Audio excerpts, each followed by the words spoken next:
विश्ववंदनीय पंच परमेष्ठी भगवान की, मूल नायक श्री आदिनाथ भगवान की, परम उपकारी जगत कल्याणी द्वादशांगमयी जनवाणी माता की, संत शिरोमणि आचार्य गुरुवर श्री विद्यासागर महामुनिराज की, 10 लक्षण महापर्व की, उत्तम ब्रह्मचर्य धर्म की।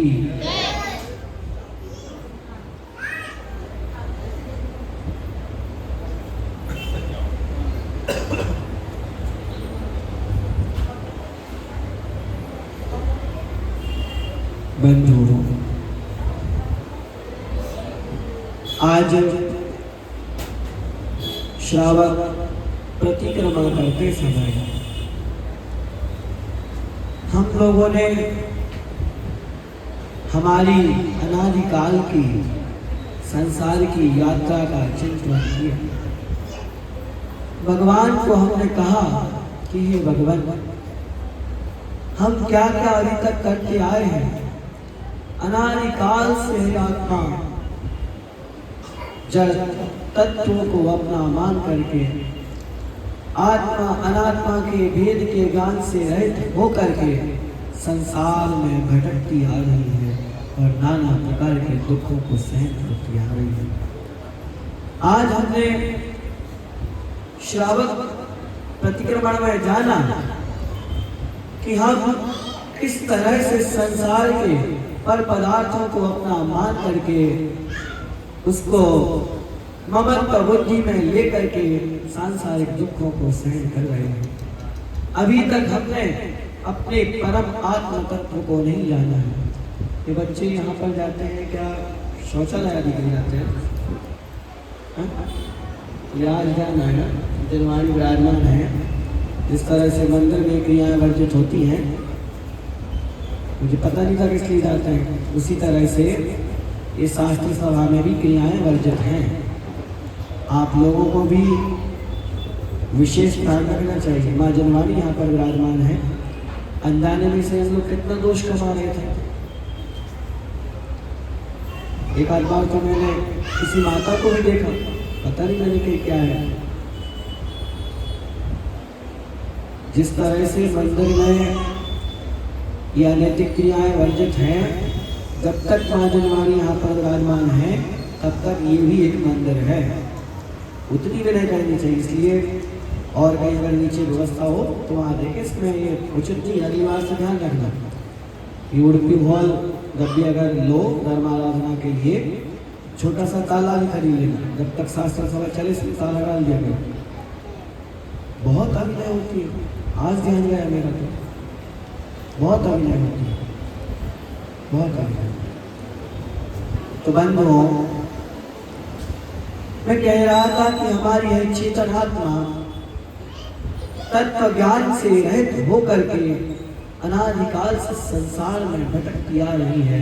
आज तक इसको धर्म का मर्म पता नहीं चला। हम अगर धर्म कर भी रहे थे तो मात्र क्रिया कांड को ही धर्म मान रहे थे, कुछ क्रियाएं कर ली सुधर्म हो गए नहीं। 10 लक्षण महापर्व तत्व को समझने के लिए आते हैं, वस्तु के स्वभाव को जानने के लिए आते हैं, सही और गलत की पहचान करने के लिए आते हैं, अपनी भूल को हटाने के लिए आते हैं। हमने इन 10 दिनों में सीखा कि यह क्रोध कषाय निरंतर हमको चलती रही है। इस क्रोध कषाय ने हमारे अपनों को हमसे दूर किया है, क्षमा भाव को हमसे सदा के लिए विमुख कर दिया है। इसलिए क्रोध कषाय से हमें बचना है।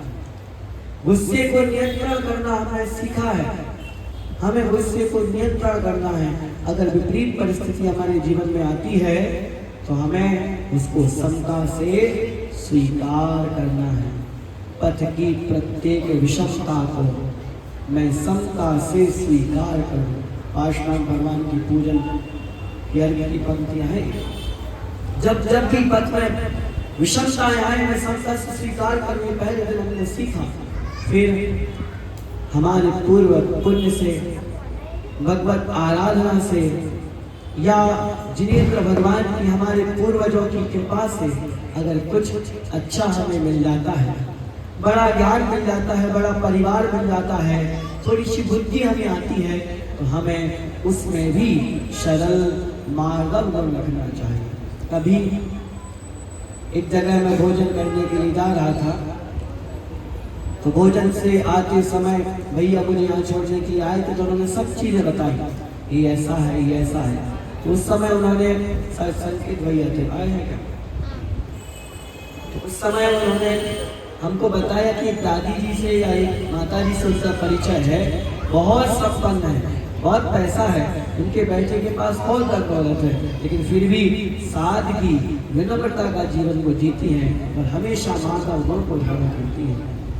ऐसी वृत्ति हमारे जीवन में आना चाहिए। हम कितने बड़े हो जाएं, कितना ही कुछ हमारे पास आ जाए, लेकिन फिर भी आत्म तत्व का मनन रहे, संसार को संसार जाने, जड़ द्रव्यों को जड़ द्रव्य जाने, पर पदार्थों को पर पदार्थ जाने। अगर जिनका हम लोग मान करते हैं वो हमारा है ही नहीं, और जो हमारा है उसको प्राप्ति के बाद मान होता ही नहीं। जिस जिस चीज को हम अपना मान रहे हैं और उसको मान करके अपना मान बढ़ा रहे हैं, वो चीज हमारी है क्या? और जिस चीज को पा करके तुम्हें मान करना चाहिए, जो तुम्हारी है सो उसको पा करके मान होता ही नहीं। सो मान को दूर हम लोगों ने किया। थोड़ा ध्यान रखो, हमने 10 दिनों में क्या सीखा। छल कपट मायाचारी से रहित व्यक्ति को हमने सीखा कि आज के बाद छल नहीं करेंगे, कम से कम बाहर तो करते हैं, जिनवानी के सामने, गुरुदेव के सामने, वीतरागी प्रभु के सामने छल नहीं करेंगे, दिखावा नहीं करेंगे, अंध भक्ति से बचेंगे, दिखावे की भक्ति से बचेंगे। यह दिखावे के नाच गाने से प्रभु प्रसन्न नहीं होते हैं। कितने ही हम लोग दीपक की थाली लेकर के नाचने गाने तरह तरह के भजन गाने, प्रभु तो तब प्रसन्न होंगे जब तुम कषायों का त्याग करोगे, कुरीतियों का त्याग करोगे। जिस पथ पर प्रभु चल करके परमात्मा हुए हैं उस पथ पर यदि हम चलेंगे तो प्रभु प्रसन्न हो जाएंगे। आचार्य गुरुदेव कहते हैं हम तालियों से प्रसन्न नहीं होते। अगर हमारे प्रवचन को सुन करके आप ताली बजा दें तो उससे हम प्रसन्न नहीं होते। मैंने कहा था ना, आचार्य श्री उसको आशीर्वाद देते हैं जो वीतराग पथ को अपनाता है। अगर हम वीतराग पथ को अपनाएंगे, अपने कषायों की निवृत्ति करेंगे, इंद्रियों का शमन दमन करेंगे तो निश्चित रूप से प्रभु भी हम पर प्रसन्न होंगे। हालांकि वो तो प्रसन्नातीत है, वो न हर्ष है, न विवाद है, न विषाद है, हर क्रिया से रहित कृत्य अकृत्य प्रभु हमारे हैं, कृत्य हो गए हैं, सब क्रिया उन्होंने करनी है। ऐसे प्रभु परमात्मा के सामने तो कम से कम मायाचारी का त्याग हम लोगों को करना पड़ेगा। फिर हम लोगों ने जाना कि संसार में यह जो तृष्णा की खाई है, सुबह भी पड़ा, कितना इसको भरो, ऐसा लगता है इस तृष्णा को बढ़ा करके जैसे अग्नि में घी डाल रहे हो। क्या कभी अग्नि घी से शांत होती है?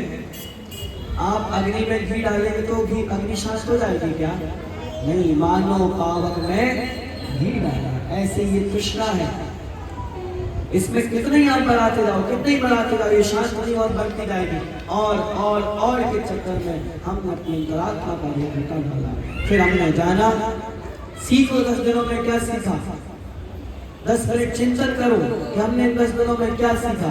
फिर हमने जाना कि हम सत्य का सहारा लेंगे, उस परमात्मा अवस्था को जानेंगे, सही क्या है गलत क्या उसको जानेंगे, स्वाध्याय के द्वारा जानेंगे क्या परम सत्य है, आत्मा क्या है, अनात्मा क्या है, पर पदार्थ क्या है, कौन हमारा है।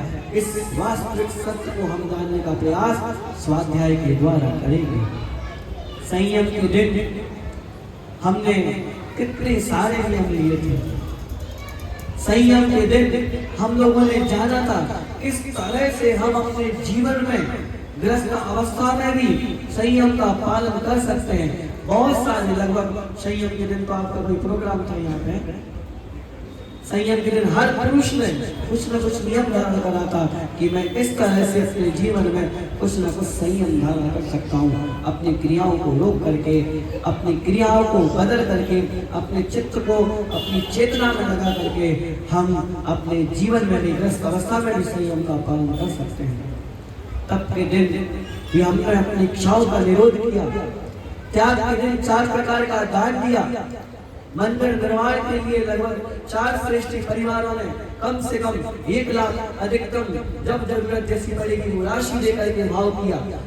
जिस जगह पर जिनेंद्र भगवान का जिनालय, चैत्यालय, मंदिर का निर्माण हो रहा हो, शास्त्र स्वाध्याय हो रहा हो, गुरुओं के द्वारा संयम का पालन हो रहा हो, उस स्थान पर यदि हमारे द्रव्य का उपयोग किया जाए तो वह द्रव्य निश्चित रूप से आत्म कल्याण में सार्थक होता है। आप लोगों ने जाना, समझा, और कई श्रेष्ठ परिवारों ने पिछले साल इस साल मिला करके लगभग 10 से 15 लोग आगे आकर के आए और बोले कि जब भी मंदिर बनेगा हमारे परिवार की आय तरफ से कम इतनी राशि रहेगी। आज भी कहता हूँ, अंतिम दिन मुझे सुनाने का है, फिर पता नहीं हम लोग कल परसों कब मिलेंगे, कब ये शास्त्र सभा होगी, कब जिनवाणी सामने विराजमान होगी, हम जिनवाणी को सुन रहे होंगे। अभी भी निवेदन करता हूँ, इस समाज में धर्म के प्रति रुचि है। हम सभी लोगों में प्रभु की भक्ति की भावना निरंतर बढ़ती रहती है। बच्चों के हाथों में जैन शासन की डोर है, ये आगे चल कर के हमारे धर्म को लहराएंगे। इसलिए जहाँ पर हम रहे वहाँ पर वीतरागी भगवान का जिनालय अवश्य हो। अभी भी अगर किसी के भाव हो तो आगे आकर के कहिए, मैं अपनी शक्ति से अधिक आगे आकर के आपके साथ हूँ और कार्यकारिणी समिति के साथ मिलकर के जिनालय निर्माण की, जिन मंदिर के निर्माण की भावना को सार्थक बनाइए। आगे हम लोगों ने उत्तम आकिंचन धर्मों को कर समझा। इस संसार में जिसको मैंने अपना माना उससे ही दुख पाया, फिर भी क्यों राग किया, ये समझ नहीं है। मेरा कुछ भी नहीं है, न तुम्हारा कुछ है। जो संसार में हम अपना मानना ही नहीं रखा रह जाएगा। इस तरह की भावनाओं को कल हमने सीखा। आज अंतिम उत्तम ब्रह्मचर्य धर्म का दिन है। किसका दिन है? उत्तम ब्रह्मचर्य का। ये छोटे छोटे बच्चे, बहुत अच्छा लगता है जब आगे बैठ करके जिनवाणी को सुनने की कोशिश करते हैं। एक बार मैंने पहले दूसरे दिन बच्चों से बोला कि आगे बैठो। शैलेश भैया तब से आगे बैठते हैं, समझ में आए चाहे नहीं आए, मुंह पे उंगली रख करके इस बच्चे की तरह पूरा स्वाध्याय सुनते हैं। अभी इस बच्चे ने बोला कि गुरुजी, भैया जी आज मैंने कंघी नहीं की, आज मेरे कंघी करने का त्याग था। हमारा रोमांस पूरा, ये भी कोई नियम होता है? कंघी करने का भी कोई त्याग होता है? अरे बिल्कुल, उसने अपने ब्रह्मचर्य के दिन स्व शरीर संस्कार त्यागा है। पढ़ो तो सही, उत्तम ब्रह्मचर्य के दिन स्व शरीर संस्कार त्यागा का नियम होता है। उसने बोला कि मैं कंघी नहीं करूंगा, ऐसे करके आऊंगा। इसका मतलब जो मैं बोल रहा हूँ वो पालन हो रहा है। तुम लोगों का नहीं पता। हाँ देखो कैसे संघर्ष किया है ब्रह्मचर्य के दिन। हम लोगों का तो नहीं पता, लेकिन बच्चे जरूर निश्चित रूप से उत्तम ब्रह्मचर्य के दिन स्व शरीर संस्कार का पालन कर रहे हैं। आज अंतिम उत्तम ब्रह्मचर्य का दिन है महानुभाव। ब्रह्मचर्य सबसे पहले शास्त्रों में लिखा है, उत्तम परिभाषा है ब्रह्मणि चर्यम इति ब्रह्मचर्य। समझने की कोशिश करना, अपनी बुद्धि को थोड़ा हमें बढ़ाना है। प्रभु की भक्ति करते करते अब प्रभु बनने की बारी आई है। गुण स्थानों को चढ़ना है। अब प्रभु की भक्ति हमने बहुत की, अब प्रभु की भक्ति के द्वारा प्रभु का पद पाना है, सुतत्वों को जानना है। शास्त्रों में लिखा है ब्रह्मणि अर्थात आत्मा में चर्यम आचरण करना, यह ब्रह्मचर्य है। कुशील क्या है? सुनना ध्यान से। जो स्वाध्याय से दूर है हो सकता है उनको थोड़ा अलग लगे, जो जिनवाणी के पन्ने पलटते रहते हैं उनको समझ में आएगा। जो तत्वों को जानते हैं उनको समझ में आएगा कि वास्तविक ब्रह्मचर्य क्या है, कुशील पाप क्या, किसको मानते हैं। अपनी आत्मा के अलावा पर में प्रवृत्ति करना कुशील है, और अपनी आत्मा में आचरण करना ब्रह्मचर्य है। यही शुद्ध उपयोग है।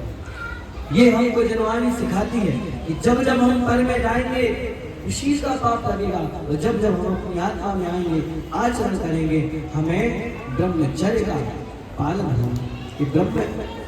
ब्रह्मचर्य महानुभाव आज हमें निर्णय करना है हमारी कितनी क्रियाएं शरीर के लिए पर पदार्थों के लिए होती हैं, कितनी क्रियाएं अपनी आत्मा के दोषों को निराकर करने के लिए होती हैं। स्वाध्याय में जब ये विषय आया था तो पता चला था कि 24 घंटे में 23 घंटे 55 मिनट की क्रियाएं तो हम पर पदार्थों के लिए करते हैं। 5-1 मिनट अगर धर्म का भाव आ जाए, ये भगवान आत्मा के दोष दूर हो, उसका भाव आता। हर क्रिया धर्म के लिए आज पंडित जी साहब ने बताया कि पूजा हम भगवान को सुनाने के लिए नहीं आए कि भगवान ये सुन लो, ये सुन लो, ये सुन लो।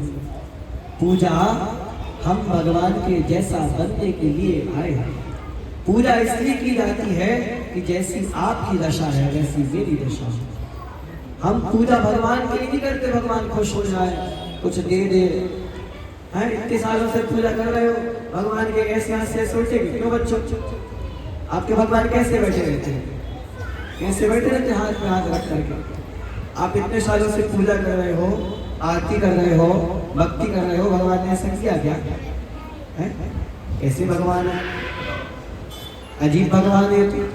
इतनी पूजा करते हैं, आरती करते हैं, बादाम चढ़ाते हैं, कच्चा बादाम चढ़ाते हैं और आरती करते हैं, छुम छुम छना छना समाधि करते हैं, फिर भी भगवान ऐसे नहीं करते। क्या चक्कर है? हाँ, क्योंकि प्रभु ना तुम्हारी भक्ति से खुश होंगे, न तुम्हारी निंदा से दुखी होंगे।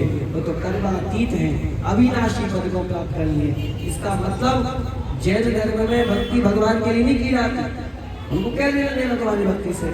जैन शासन में हर धार्मिक क्रिया किसके लिए किया जाती है? स्वार्थी है पर हम तो कहते हैं स्वार्थी बनो। स्वार्थी का मतलब क्या होता है?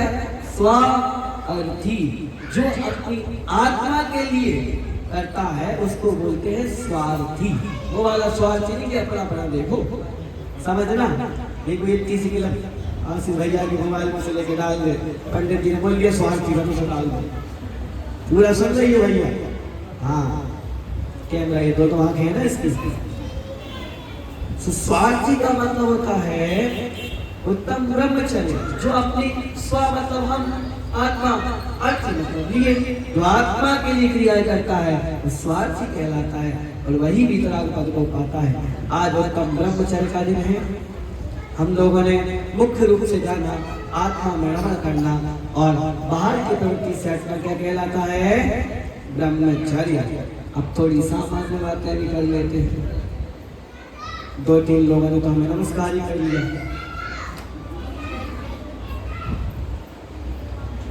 कुछ लोग तो अभी भी कर रहे हैं, कुछ लोग तो शुद्धोपयोग ही चले गए, शुद्धोपयोग की बातें करते करते। हाँ, ये देखो साथ बैठा है लेकिन बढ़िया परमात्मा का ध्यान कर रहे हैं। अब थोड़ी व्यवहार की बातें भी कर लें, इस तरह से हम अपने जीवन में ब्रह्मचर्य का पालन कर सकते हैं। तो बंधुओं, शास्त्रों में दूसरा भी आया है, शील बाढ़ राग, अर्थात ब्रह्मचर्य की शील की जो 9 बाढ़ होती है उसको रख करके भी हम ब्रह्मचर्य का पालन कर सकते हैं। कल हमारे मोहन भैया का हाँ, मोहन भैया ने बताया था ना ब्रह्मचर्य भावना को 5 कुशील पाप का त्याग करवाते हुए कि किस तरह से हम अपने से बड़े पुरुषों, महिलाओं के लिए बताया था। तुमको तो ध्यान नहीं, हम सुन रहे थे अच्छे से। कल मोहन भैया ने बताया था कि महिला अपने से बड़े पुरुषों में पिता की दृष्टि देखे, बराबर के में भाई की दृष्टि रखे और छोटों को में बेटे की दृष्टि रखे। बोला था ना? तो अरे हम थोड़ी लड़के आए तुम बोल रहे भाव यही था ना बेटा कि हम जैसे उम्र के लोगों को भाई बहन की दृष्टि से देखें, यही ना? हाँ, हमने भी वही कहा कि अपने जो बराबर के हैं उम्र के लोगों को भाई बहन की दृष्टि से देखना है, अपने से बड़े हैं पिता माता की दृष्टि से देखना, और हमसे छोटे हैं तो बेटा बेटी की दृष्टि से देखने के लिए। छोटे हैं क्यों क्यों से हैं? आज बच्ची कह रही थी, कितनी छोटी बच्ची आई थी। तो ये ब्रह्मचर्य भाव हम गृहस्थ जीवन के लिए बहुत अच्छा है कि अगर हमारी शादी नहीं हुई है, हम गृहस्थ जीवन में प्रवेश नहीं किए हैं, बच्चों ध्यान से सुनना, जो भी आपको बड़े मिले, चाहे लड़का हो चाहे लड़की हो, बड़े हो तो क्या मानना है? ये हमारी माता है, यही हमारे पिता है। जो हमारी उम्र के लोग हैं, स्कूल में, आगे चल के कॉलेज में, दोस्ती आदि में, मोहल्ले में, वो क्या है? ये हमारे भाई बहन जैसे हैं। ये सोचना, जो भी हमारे स्कूल में मिलते हैं ये कैसे हैं? ध्यान रखोगे ना? पक्का? और जो छोटे छोटे हैं वो हमारे बेटे, बच्चों जैसे हैं। हाँ, बोले हमारे छोटे छोटे बेटे कैसे होते? जो छोटे होते हैं वो हमारे बच्चों जैसे। ऐसी दृष्टि रखना।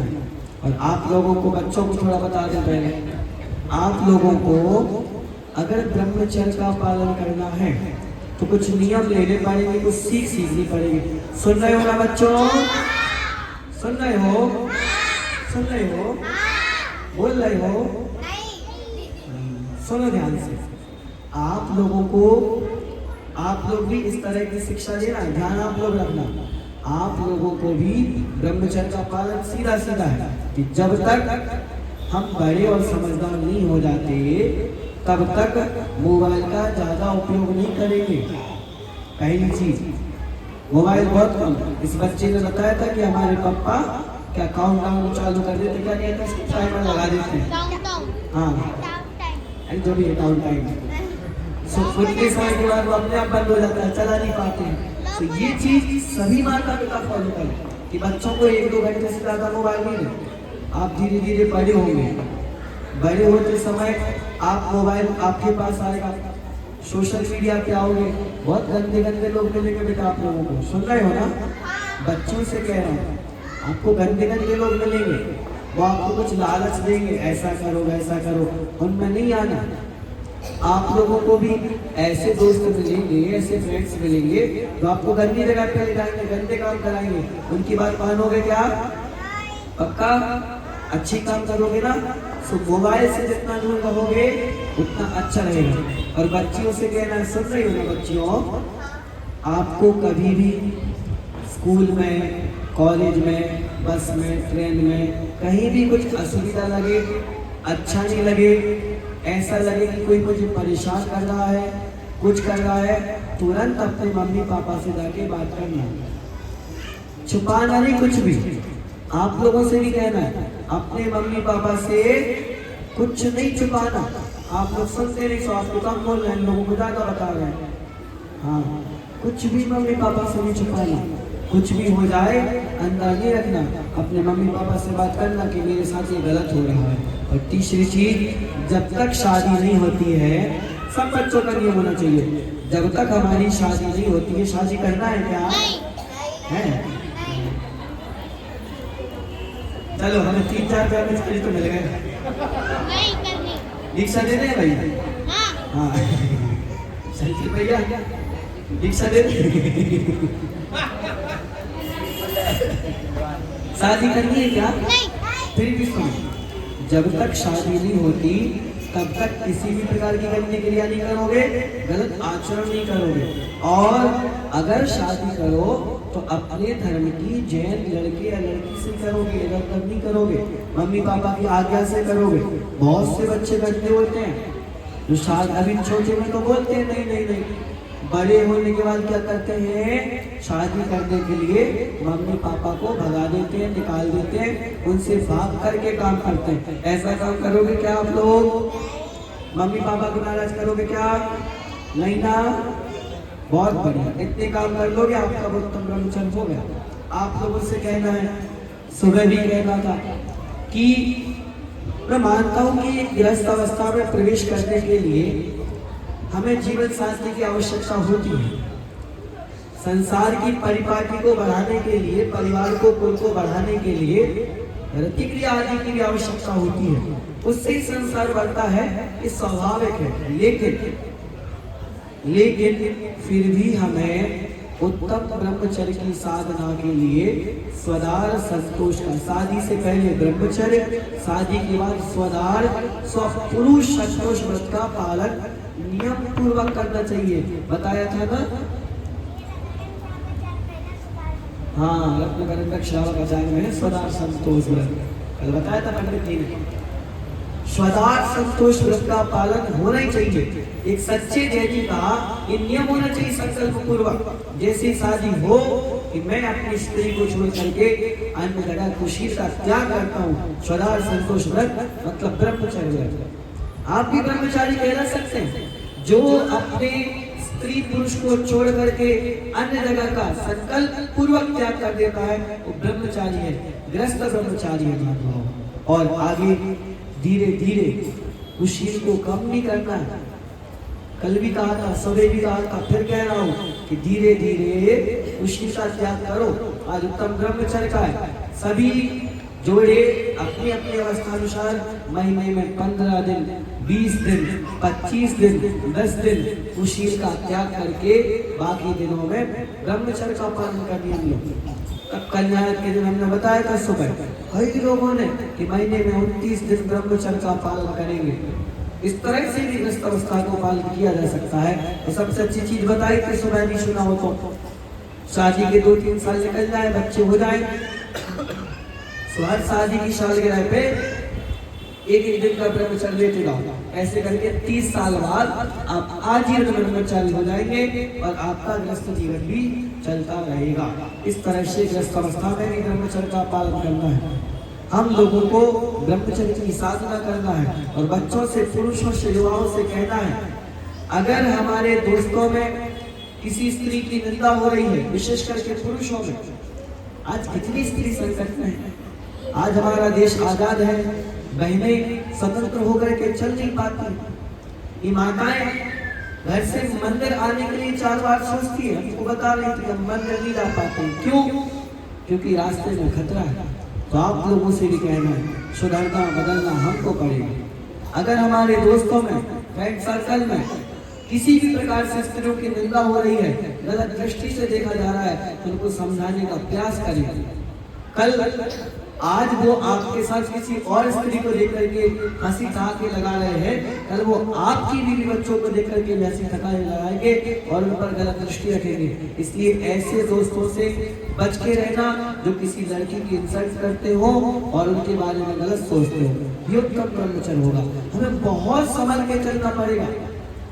पढ़ा कि नहीं पढ़ा आज हम लोगों ने जयमाला में कि ऐसे ऐसे योद्धा हुए हैं जिन्होंने हजारों बाणों को सहन कर लिया, रणभूमि में डटे रहे, हजारों बाण के ऊपर आए, फिर भी वो डगमगाए नहीं। लेकिन एक बार स्त्री ने देख लिया, एक बार स्त्री ने देख लिया तो वो वहीं पर घायल हो गए। ये ब्रह्मचर्य का दोष पल पल पे लगेगा।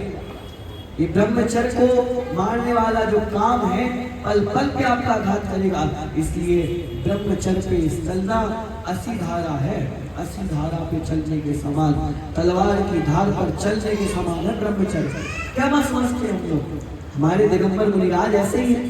एक बार एक संगोष्ठी हुई सर्वधर्म सम्मेलन की, तो उसमें बहुत सारे धर्मों के मौलवी, ब्राह्मण, शंकराचार्य आदि आदि गुरुद्वारे के सिख, फादर और जैन मुनिराज भी गए, बुलाया से चलो सर्वधर्म सम्मेलन में देखते हैं मित्रा की अहिंसा की प्रभावना करेंगे।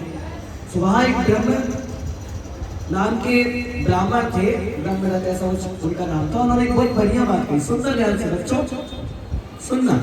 उन्होंने बोला हमारे धर्म में भी बहुत धर्म है, बहुत साधना है, बहुत व्रत करते हैं, बहुत तपस्या करते हैं, सालों सालों उनको बाहर से निकलते नहीं है, इतनी तक साधना है। लेकिन फिर भी जैन धर्म में जैन मुनियों की दो चीजें बहुत कठिन है जो हर किसी से पालन नहीं हो सकती। एक उनका नग्नत्व, दिगंबरत्व बहुत कठिन है। किस तरह से वो अपने विकारों को नियंत्रित करते होंगे। स्त्रियां पुरुष चारों तरफ आ रहे हैं, जा रहे हैं, रास्ते पे चल रहे हैं, अपने विकारों को कैसे लगाते होंगे? तो ब्रह्मचर्य की साधना, दिगंबरत्व, ये नग्न होना बहुत कठिन है, इसको हम प्रणाम करते हैं। और दूसरा उन्होंने बताया था केस नोच, बोले हम सब कुछ कर सकते हैं, कर लेते हैं, केस नोच नहीं होते। कैसे मुनिराज केस नोच करते होंगे? ये बहुत कठिन साधना है। गर्व करो कि दिगंबर मुनिराज हमें मिल रहे हैं। जहां जहां भी दिगंबर मुनिराज मिलेंगे,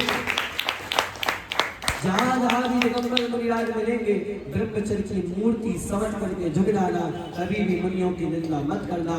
दिगंबर मुद्रा की, मुनि मुद्रा की निंदा मत करना। पाप की निंदा करो, बनाई नहीं है, पापी की निंदा मत करो, व्यक्ति की निंदा मत करो, नाम की निंदा मत करो, महानुभाव कभी भी मत करो। आप पाप की निंदा करो, ये चीज गलत है, बोलो, समझाओ, लेकिन कभी भी किसी पापी की, किसी व्यक्ति की निंदा जैन शास्त्रों में नहीं कही गई है। अब 2-3 बातें और आपसे करनी है, समय का अभाव है, बातें बहुत है। कल से 10 लक्षण पर्व और कल से चॉकलेट, चाउमीन, टीवी, मोबाइल चालू है। आप लोग हंस रहे हो, कल हम देखेंगे 3-4 लोग तो पानी पीने के ठेले में मिलेंगे हम लोगों से। एक बार आगरा में, आगरा से बनती भाभी जी, आगरा में एक जैन कॉलोनी, सुनना ध्यान से, बड़ी अच्छी चीज बता रहा हूँ। आगरा में एक जैन कॉलोनी है, तो वहां पर एक जाने का अवसर मिला। 10 लक्षण में से एक पानी बतासे का ठेला लगाता था व्यक्ति। सब आते जाते थे, सब पूछते थे कि भाई तू काय में यहाँ पर आता है? मैं 3-4 दिन से देख रहा हूँ, कोई आता तो है नहीं। जैन कॉलोनी में 10 लक्षण पर्व में तेरे पास कौन आएगा? बोले कोई बात नहीं, 2-4 रुपए की बिक्री हो जाती, घर चल जाता, क्या करें? ठीक है, पर और 2-3 दिन में हमने उससे पूछा, सुनने बनी हो, उससे पूछा कि तुम्हारी दुकान अच्छा बताओ कब सबसे ज्यादा चलती है? अभी तो चलती नहीं होगी। बोले नहीं, अभी चलती है। जैसे ही तुम्हारे 10 दिन गणेश जी की खत्म होते हैं, 11वां दिन आता है, हमारी खूब बिक्री होती है, खूब दुकान चलती है, इतनी दुकान चलती है कि साल भर में जितनी कमाई नहीं होती उतनी 11वें दिन हो जाती है। अभी हमको सोचने में मिला कि 10 लक्षण के बाद हमारे परिवार में चाट का ठेला मंगाया जाता था, पूरे मोहल्ले वालों को बुला कर खिलाया जाता था। ऐसा देखा है क्या? ऐसा होता है। आप लोग भी कल से मैं देखूंगा, कल रुका हूं, मैं देखूंगा कल कितने लोग अभिषेक करने आते हैं, मैं देखूंगा कल कितने लोग पूजन करने आते हैं, मैं देखूंगा कल शाम को कितने लोग आरती में रहते हैं, मैं देखूंगा कल बेटा ओ यानी ध्यान रखो, देखूंगा कल क्या 10 दिन, क्या धर्म के 10 ही दिन होते हैं? ये तो फिर वही हुआ कि हम मजबूरन कर रहे थे। 10 दिनों में भी कल से बस भैया जी अब तो बहुत हो गया। तो महानुभाव 11वें दिन 10 दिन के बधाइए जो मत बनो, कई गंगा मैया है केवल 10 दिन चले के बाद पापी। मेरा ये कहना है कल से 10 लक्षण पर्व समाप्त नहीं हो रहे हैं, कल से 10 लक्षण पर्व चालू हो रहे हैं। जो तुमने 10 दिनों में सीखा है उनको अगले 355 दिन पालन करना है, अपनी अंतरात्मा में लाना है। अभी तो ये थ्योरी सुनी है, कल से प्रैक्टिकल करने की बात है। लेकिन फिर भी इतना तो कहना है, इतना तो हाथ जोड़ के कहना है, बहुत करुणा भाव से कहना है कि जिन नियमों का आपने 10 दिन पालन किया है कुछ दिन और पालन कर देना। एकदम से मत टूट पड़ना, एकदम से सारे नियमों को मत तोड़ देना, एकदम से 10 धर्मों की साधना को नष्ट मत कर देना। कल से पाप की क्रिया में मत कर जाना। कल से हम गुस्सा कर सकते हैं क्या? नहीं, कल से पाप मत करने लगना। मेरा तो कहना है सभी लोगों से कि जो जो नियम आपने अभी तक पालन किया है उसका कल भी पालन करना है। हो सके तो थोड़े दिन और चलाना है, एकदम से पाप में लिप्त मत हो जाना। आज एक भी हरी नहीं खाई, कल घर में 10 हरी बन जाए। अभी तक एक भी अवश्य नहीं खाया तो कल आलू प्याज टमाटर सभी बन जाए। एकदम से पापों को मत धोना। आज तक तो अभिषेक करने आ रहे थे तो कल से पता चले मंदिर में कोई 3-4 लोग आ रहे हैं। ये नहीं, जो कल भी प्रभु का अभिषेक करने के लिए आएगा भली समय कम दे देना। 10 लक्षण हम लोग 3 घंटा लगाते हैं, वैसे 3 मिनट कर देना। तो जो कल 10 लक्षण के बाद भी प्रभु का अभिषेक शास्त्र धारा करने आएगा, मैं समझूंगा कि वो धर्म को एक ऐसी पद्धति ना मान करके नहीं कह रहा था, धर्म को सही मान करके कह रहा था। जो महिला कल दर्शन करने के लिए आएंगी, बैठ करके का पूजन कर लेंगे, तब मैं जानूंगा कि आपको 10 दिन का धर्म नहीं था, आप धर्म को हमेशा समझते हैं। जो बच्चे कल भी बिना मोबाइल टीवी देखे खाना खाएंगे, कल भी टॉफी नहीं खाएंगे, कल भी रात में नहीं खाएंगे, कल भी पाप नहीं करेंगे, तब मैं जानूंगा कि हाँ तुम सच से धर्मात्मा हो, धर्म को 10 दिन के लिए नहीं कर रहे हो। ऐसे तो अच्छा आप तो बताओ, हम नहीं कहते से एक आध तो निकल आता ना, कल से हमें पता है एक आध तो निकल आता। कुछ लोग तो खरीद के लिए आए होंगे कि कल चलो बनाएंगे, हैं कल से ही कुछ खरीद के लिया है, कल से चालू हुई। ऐसे तो नहीं है ना? टॉफी खरीद ली, हाँ क्या अच्छा कल टॉफी खाऊंगा, डब्बे में रखी आ जाऊंगा। तो पापा से कह रहा था कि कल टॉफी खाऊंगा, होगा 10 दिन अब तक डब्बे में पैक करके रख दी थी। तो बेटा जिन नियमों का पालन तुम अभी तक करते आए हो एकदम से मत तोड़ना और उनका चल लेना। और जो सच्चा जैनी होगा, जो सदैया जैनी होगा, जो धर्म को समझता होगा, जैसी क्रिया हमारी इन 10 दिनों में रही वैसी क्रिया आजीवन तक चलती रहेगी, तो हम सच्चे जैनी होंगे, हमारा होगा। अंत में बस इतना कहूंगा, आपने 10 लक्षण महापर्व में सालाने संस्थान से निवेदन किया कि कोई छोटे से भैया शास्त्री विद्वान हमारे नगर में भेजे ताकि हम धर्म की आराधना उनके सानिध्य में कर सकें। सालाने संस्थान ने आपके पत्र को स्वीकार किया और मुझे सालाने संस्थान ने विशेष रूप से प्रशांत भाई ने, जो रावत बाटा के हैं और मीरा रोड में रह करके आपके मुंबई में विगत 4 सालों से धर्म की प्रभावना कर रहे हैं। बहुत अच्छा मेरा छोटा भाई है, जूनियर है, और 4 साल से समाज में धर्म की आराधना, अनुष्ठान, विद्वत व्यवस्था और समाज को सन्मार्ग बताने का काम कर रहा है। आपके नगर में सासानी का एक छोटा सा बच्चा आकर के आप लोगों की सेवा कर रहा है। तो उसके सहयोग से और सांगानेर के आदेश से मुझे आपके नगर में आने का अवसर मिला। पहले दिन तो ऐसा लगा कहाँ कहाँ हम जाते थे, कहाँ आ गए हैं, छोटी सी जगह। लेकिन वास्तविकता में जब मैंने आदिनाथ भगवान के दर्शन किए, जब मैंने उस वीतराग, ये बात मैंने कही, जब मैंने उस वीतराग मुद्रा के दर्शन किए तो मैंने समझा कि अब मेरे भी दोषों को त्यागने के दिन आ गए हैं, मुझे भी आगे बढ़ने की उन्नति का रास्ता मिल गया है। आदिनाथ भगवान का आशीर्वाद, उनकी वीतराग मुद्रा मुझे बहुत आगे बढ़ाएगी। अभी तो मैं अपने 10 लक्षण में, अपने जीवन में सबसे सही जगह आया हूँ, सबसे सही भगवान के पास आया हूँ। उसके बाद आप लोगों से मिलना हुआ, बातचीत हुई, धर्म व्यवहार हुआ, स्वाध्याय हुआ, तत्व चर्चाएं हुई, अन्नवात्सल की क्रियाएं हुई। तो मुझे ऐसा लगा कि मैं इस बार 10 लक्षण महापर्व में घर से बाहर नहीं गया हूँ, बल्कि किसी अपने ही घर में, अपने नगर में आ गया हूँ। और ये जिनवानी सामने विराजमान है, जिनवानी के ऊपर हाथ रखा है, सच बोल रहा हूँ। अभी तक बड़ी बड़ी जगहों में गया, लेकिन 10 लक्षण महापर्वों में भी दूसरों का विकल्प करते करते, दूर करते करते स्वयं के मन में कई बार विकल्प आ जाते थे। क्रोध भी बहुत आता था क्रियाओं को देख करके, कई लोगों को डांट भी देता था, बच्चों की शैतानी को देख करके उनको चिल्ला भी देता था। कई बार समाज की लड़ाई झगड़े को कारण देख करके मुझे बहुत तंग आता था कि फंस गया, मन नहीं लगता था।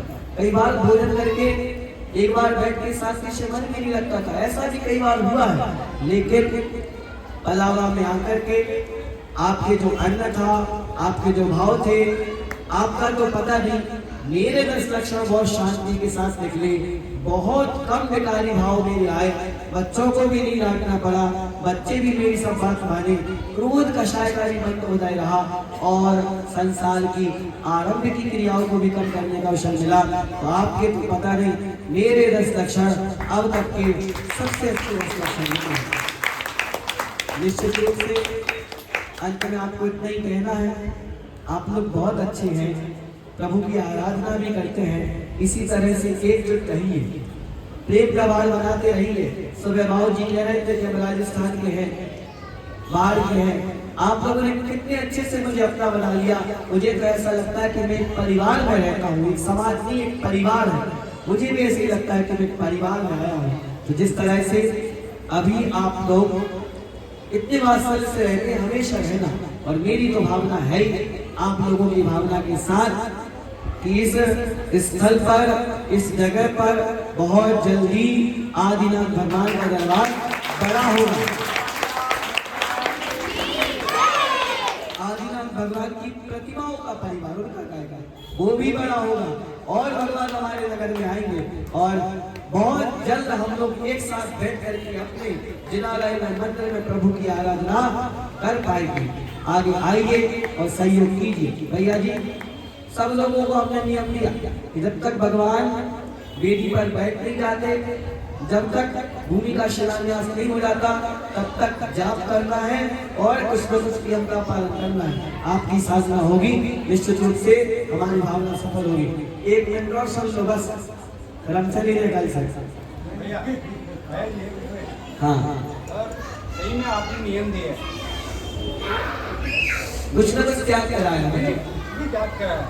जब तक अंदर से त्याग नहीं होता है, हाँ, वो त्याग का महत्व नहीं रहता। तो हमने जबरदस्ती नहीं दी भैया, एक आगे उसके बाद वो त्याग कर रहे हैं, त्याग के पीछे की भावना स्वाध्याय से ऊपर आई, तब जाके उनको त्याग का पता चला। सबने स्वाध्याय का नियम लिया है, ये स्वाध्याय का नियम इम्पोर्टेंट है। सबने स्वाध्याय का नियम लिया है। हमने तो इतना कह दिया था कि मालिक बहुत व्यापारी हो, बेटा 5 मिनट और सुनो, फिर कल चले जाए।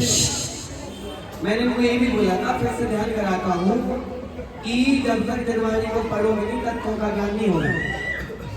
इनको ये बोला कि आप व्यापारी हो, आप जॉब करते हो, व्यापार करते हो, नौकरी करते हो, समय नहीं मिलता है।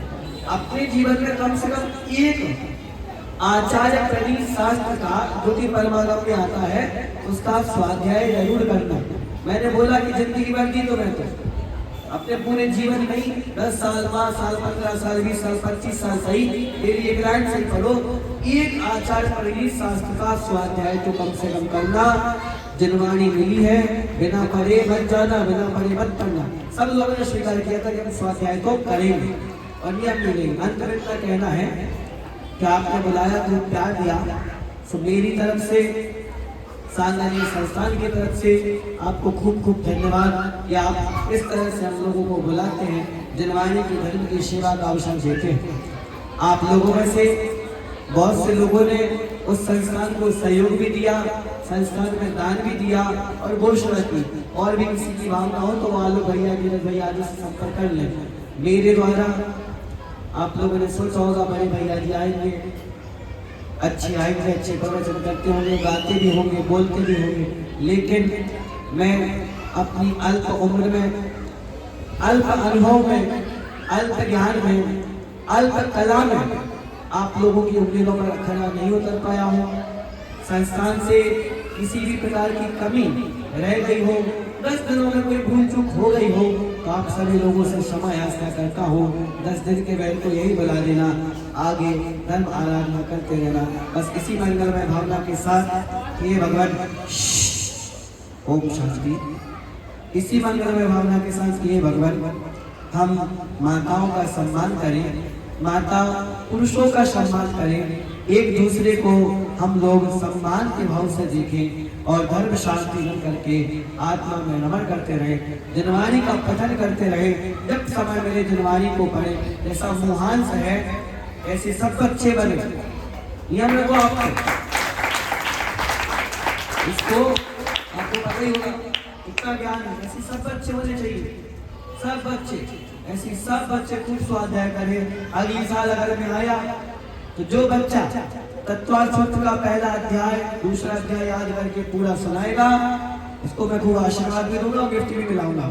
एक साल को खूब याद कराना, एक अध्याय याद हो जाएगा, ऐसे करके 10 साल में पूरा तत्वार्थ सूत्र याद हो जाएगा।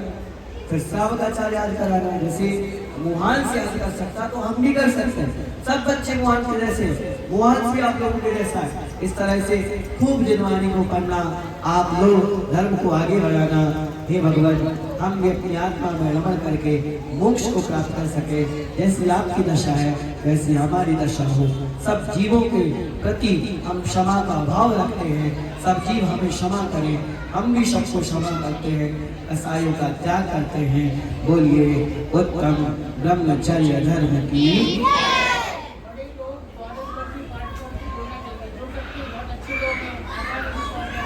बिल्कुल, सांगानेर संस्थान पूज्यवर सुरत सागर जी महाराज के आशीर्वाद से 12 वर्षीय पाठ्यक्रम का चलन हो रहा है। इसमें क्या करना है? कुछ नहीं करना, आपको एक फॉर्म भरना है, घर बैठे बैठे 2 साल की जनवाणी शास्त्र आपके घर पर आ जाएंगे ऑर्डर करने पर, उनको आपको पढ़ना। साल भर में केवल 2 जनवाणी, 2 किताब छोटी छोटी, उनका स्वाध्याय करना है। अधिक संख्या होने पर आपकी परीक्षा होगी साल में एक बार, परीक्षा भी यही हो जाएगी, कहीं नहीं जाना पड़ेगा। अगर यहाँ 20-30 लोग हो जाते हैं, परीक्षा भी यही हो जाएगी, कहीं नहीं जाना पड़ेगा। स्वाध्याय करना, स्वाध्याय के लिए क्या करें? एडमिशन तो ले लेंगे। तो भैया YouTube पर भी बहुत सारी क्लासेस हैं। अभिषेक भैया आपके नगर में रहते हैं, एक और बाबू जी आपके नगर में रहते हैं जिनको जनवाणी का ज्ञान है। तो जब भी इनको समय मिलेगा, आपकी जिम्मेदारी है, जो भी आपके पाठ्यक्रम में रहेगा इनके द्वारा स्वाध्याय होता रहेगा, इनसे सहायता ले सकते हैं। मैं भी बम्बई में ही हूँ, कोई क्वेश्चन चाहिए, प्रश्न चाहिए, हम भी आपको ऑनलाइन आदि पढ़ा दिया करेंगे। सभी लोगों को, पुरुषों को भी, महिलाओं को तो विशेष करके। इनको ऑफिस भेजने के बाद क्या करते हैं दोपहर में? सोचे अगर डेली के 10 मिनट भी निकाल लोगे तो 12 वर्षीय पाठ्यक्रम मुश्किल नहीं है। डेली के 10 मिनट निकाल सकते हैं तो अभिषेक भैया से संपर्क कर लेगा। और 12 वर्षीय में 7 साल है मेरा भाई। अच्छा देखो, 7 साल से कंटिन्यू इतने सारे घर के मौका नहीं, आपका 5वां। देखो दोनों पद ये होने चाहिए, जो लेते ये होते कि इन दोनों का 7वां साल है, इन दोनों का 3रा साल है। जोड़े से आपके अर्चना भाभी में पढ़ती है क्या? हाँ, ये 2 भी स्वाध्याय में लगे हैं। दोनों पति पत्नी मिलकर के स्वाध्याय करेंगे। हमको धर्म को खोजने की आवश्यकता पड़ेगी नहीं। हमारे नगर में भी हमारे आत्मा में भी स्वाध्याय होगा। समय हो गया लगता है, बस अपने कहना विषय भैया से संपर्क कर लेना, मेरे से कर लेना, कैसे फॉर्म भरते हैं कैसे क्या करते हैं हम सब व्यवस्था दे देंगे। चलिए बोलिए उत्तम ब्रह्मचर्य धर्म की। ओम उत्तम ब्रह्मचर्य धर्मानुगाय नमो नमः। ओम उत्तम ब्रह्मचर्य धर्मानुगाय नमो नमः। ओम उत्तम ब्रह्मचर्य धर्मानुगाय नमो नमः। ओम उत्तम ब्रह्मचर्य धर्मानुगाय नमो नमः। ओम उत्तम ब्रह्मचर्य धर्मानुगाय नमो नमः। ओम उत्तम ब्रह्मचर्य धर्मानुगाय नमो नमः। ओम उत्तम ब्रह्मचर्य धर्मानुगाय नमो नमः। ओम उत्तम ब्रह्मचर्य धर्मानुगाय नमो नमः। ओम उत्तम ब्रह्मचर्य धर्मानुगाय नमो नमः। जनवारी स्थिति जनवारी